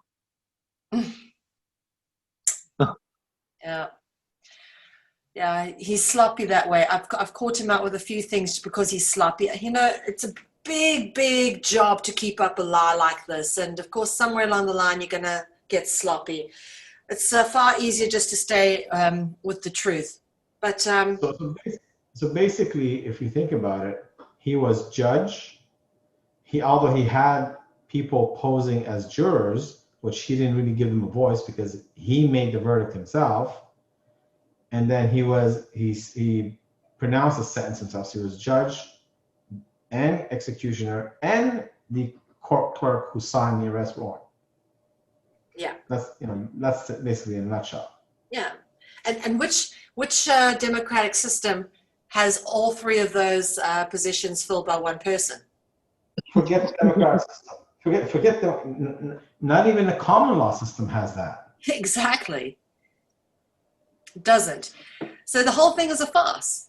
That's the bottom line. It's a big scam. It's a big con. And this man has resurfaced again. And well, we need to just help educate people. I don't have the means to stop him because I don't live in Canada.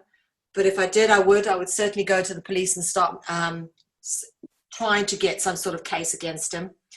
That wouldn't go anywhere because it would have no actual evidence proving that he committed a crime. All we know is what he says on these videos. And what he says on these videos, when he talks about common law, what he's saying is actually true. Where the con starts is when he tells people you need to form an assembly, a common law assembly, and you need to do this, you need to do this. Well, is that committing a crime? Telling people that's his opinion, right? Yeah. It's the people who go ahead and carry out what he's suggesting. They're the ones committing the crime. Hence, why they're the ones who become victimized and end up doing time in jail. Well, okay, so I don't know if the evidence is actually deleted or not because I got to tell you, based on what I've seen, Kevin Annett's followers do, and there's not a chance that when these people got arrested that they didn't mention his name or the police didn't ask about him. There's got to be a file with the RCMP or with some Canadian organization of some sort or another on Kevin Annett. There's got to be one. There's no way that there isn't one. I'm pretty sure there is, Ryan. But here's the thing. What evidence of any crime does anyone have on him? Well, when we were posting all of our research, they would have definitely been looking at that material for sure. For sure. Here's a maybe a FOIA request on Kevin Annett would drudge up some of the details. There is a crime. The investigator, what are they going to find? They're going to find a guy on a YouTube video saying all this bunch of crap. Hang on a second. When you sign something with another name, you're committing fraud. He's committing. Yeah. Now you got something there. Yeah. I mean, if he's you know, the three of us know that it's the same person. Now, what we know and what we can prove are two different things. Now, Ryan, you said you traced it back to the same IP address. The RCMP would have to investigate that, and if that is to Oh, be they're true, not very computer savvy, and the logs for those transactions would have been wiped by now. that's That's what I'm it. saying. That's what I'm Yeah. saying. Even though, that's exactly what I'm saying. Even though the three of us know without a doubt that he's a criminal, what we know and what we can prove are two different things. I'm not saying that he doesn't deserve to be tried and put in jail. I'm just saying that he is too careful. He has his he covers his trail very well. That the people who end up being punished by the law are the people who follow his advice. Now, because his advice is not attached to any kind of monetary exchange, like it's not like he's giving financial advice and getting money for it, where he could be No, tried he's for giving fraud. legal advice. He's giving legal advice. That's something that, Um, like, I don't there's know if not. I don't think we construe as legal advice, because he's not coming out portraying himself as a lawyer. He just tell him, you can do this, you can do this. It's just a person's opinion. I don't know if Uh, that's yeah, I don't know. It looks an awful lot like he's practicing law without a license, though. Yeah. okay. Fair enough. Fair enough. I mean, if you think there's a case there, sorry, go ahead now. There is. I absolutely believe this. The virtues of common law are cause no loss, cause no harm. There's absolutely a case for loss and harm. Okay, through usury and also fraud with the intention to cause loss and harm. Because the moment you create documents from a court that doesn't exist, they're fraudulent. And when you sign them from a name from a person that doesn't exist, you're committing fraud. So it's fraud on two counts. There's absolutely a legal precedent under which he can be held. And he's using words that make it sound like he's practicing law too. Court, clerk, docket. He's using their magical language. Because I genuinely think that there is good enough grounds for criminal complaint here. But of course, that's up to you, whoever wants to do that. I personally don't agree, because I've seen cases where the law said that like we cannot make this stick in court, and it'll be wasted taxpayers' money. I mean, I do not deny or disagree that he has not committed a crime.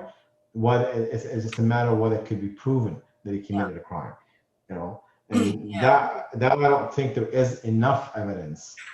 Okay, so here's the problem with that, though. Even if it goes to the level of filing a private prosecution, and provable or not provable, I don't have much faith in the Crown attorneys here in Canada, especially out here on the West Coast in BC. I believe that if Kevin Annett were one of their guys sent in to muddy the waters and kind of reduce the efficacy of any resistance to, let's say now is the COVID thing, right? Before it was the residential school thing. I think maybe the Crown attorney won't allow such a thing to proceed, because private prosecutions require the approval of a Crown attorney. And no matter what, it's always a Crown attorney that gives the thumbs up or thumbs down. There is no process outside of that to pursue criminal charges against somebody. Yeah, I hear you. But also, here's the other thing, is jurisdiction. A lot of the crimes he committed supposedly happen in other places. If he's claiming, for example, that courts in Brussels, very smart, sticking the courts outside the jurisdiction under which he can be prosecuted. Now, if he made these courts in Canada, of course, the Canadian authorities would sweep down on him. But he stuck them in Brussels, supposedly, made the dominion of authority in Brussels. And I know for myself, trying to work my way through various legal processes, that anybody from within Canada can prosecute people from within Canada. They can't go outside the boundaries of Canada. They can't even prosecute people in America just across the border. All prosecution has to be done within the jurisdiction by licensed lawyers, barristers, the works. And there's adherence to bar and everything. That's true, unless your claim was filed in the international court, but that's not, then you'll be absolutely correct. But here's what really boggles my mind, is that these people who support him, like the person I mentioned, who's highly educated, you think about it, his common law, his Republic of Canada that was created back in 2012, 2013, 7 years ago, right? What has it done since then? Like, if his methods work, 8 years later, the Republic of Canada, it hasn't taken down the government. It hasn't taken down the corruption in government. It hasn't done anything. Like, they don't question that. They're saying, well, you claim that you have this Republic of Canada, which is supposed to be because what did he say? He said it is an internationally recognized sovereign nation. That's what he said in one of the videos, right? An internationally recognized sovereign nation. Well, if that's the case, why hasn't it done anything in 8 years? Yeah. We have the same thing. We mentioned this before. We've got similar things. The Ubuntu movement is very much the same. It's obviously started in South Africa. And then we've got the ITNJ. Kevin Annett and what he's doing is not alone. He's not the only person out there who's doing this. And there are many people who are following this template of what I believe it is getting people addicted to hopium. Yeah, there's problems. Here's the hopium, but you've got to pay for it. That's really it. They're selling false hope. Yeah. And Exactly. That's what it comes down to, is that it's desperate people in bad situations, perhaps giving resources to things that will not materialize, putting all their hope in things that won't happen. To a certain extent, I feel this way about all these, currency reset, Nazara, Jazara, QAnon, all these narratives where I believe it's the same template of somewhat false hope being pumped into the populace with the intention of getting people into a online cult, virtual cult. And by that, within the box of the cult, you've got to adhere, like in any cult, to certain cult ideologies, which includes, hand over some tithes that you would do to the church in form of donations. And it's, if you actually understand the pattern of it, you can pick it up in many different examples. But just to say that Kevin Annett and what he's doing absolutely fits into this pattern of selling hopium and giving nothing back. In all the time that he's been operating, nothing he has ever done has ever affected any change. Why would it do so now? In fact, And that's the question I keep asking all these intelligent, educated people. Why are they not asking that question? same thing. Same thing for the Ubuntu. Same thing for ITNJ. They haven't affected any change ever. Lovely, lovely PR campaigns, lovely pretty words, pretty faces, well-spoken, articulate people fronting them, very dynamic, sexy people who front all these organizations and movements. But what have they produced for all the money and resources and energy and online airtime that has been poured into these campaigns? What do we have to show for them, and where is the value that's been added back into society? I just can't find it myself. Guys, I think we are coming to the end of this. Is there any closing words from you at all? I'm good from my end. I'd like to talk to you guys after we go off the air here, as I mentioned, and if we can, like I suggest, we can all collaborate, whatever evidence in the form of links or documents that we can kind of pull together and provide that in case somebody does come forward and say, okay, whatever, we heard you show and sounds great and everything, but what evidence can you offer to corroborate this? And that would be great. But from my end, I'd say I've said all I want to say. Okay. All right, Ryan? Well, from my end, I actually like how you compared things to the QAnon movement, because that's, like I said, it does also contain the same fingerprint, and I see a lot of people dumping energy into these things, and like the QAnon movement was, just wait some more, and like it's just, that's what it's been telling people to do is, the COVID things just cover for mass arrests and other stuff, right? And it's just, you're right, it's selling people false hope, and it's getting people to do something that they otherwise would not normally do. And whether it's send $10,000 to a scammer, or it's lock yourself up in your house for 3 months and allow us to do whatever we want outside because we're arresting all the swamp creatures and making society great again. You know, it's all of it's a scam. And I think it's a scam of the worst order. And I think the people, the lower level minions like Kevin Annett, are there just to siphon off our energy and distract us. Somebody mentioned distract. I think it's quite sad because I'd really like to see a future where these people, these parasites, are just off of all of our backs. That alone would make the world a much better place. That's the solution, to get all of these parasites off our backs. Yeah, I agree. All right, guys. I'm going to end this recording. Let's catch up afterwards, and we'll do our best to try and coordinate efforts and get this out there. Thank you to anybody who has actually listened to this, and please do get in touch if you require any more information. We're more than willing to assist you in your journey into discovering what is really going on with this particular character. And that's it. Thanks to all. Take care.